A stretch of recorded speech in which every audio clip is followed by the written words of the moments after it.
জয় গোপাল, রাধে রাধে। শুভ সকাল বন্ধুরা। এই যে দেখো, সকালবেলা হচ্ছে পুজোটা দেবো বলে উঠেছি। আজকে তো মর্নিং ওয়াক করতে যাইনি, যেহেতু কালকে দাঁতটা তুলেছি, ব্যথা ব্যথা করছে। দুটো দাঁত তুলেছি একসাথে, প্রচণ্ড ব্যথা করছিল।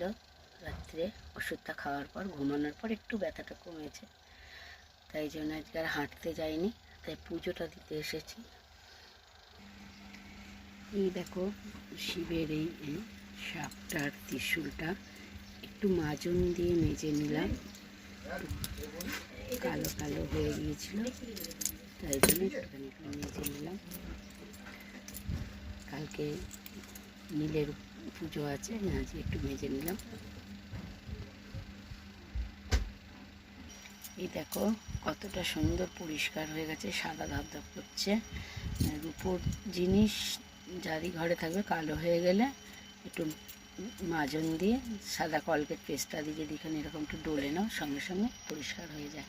আমার এই গোপালের থালা গ্লাসটা, এই বাটি আর থালা গ্লাসটা হচ্ছে রূপোর, এটাও নোংরা হয়েছে, এটা একদিন পরিষ্কার করে দেবো।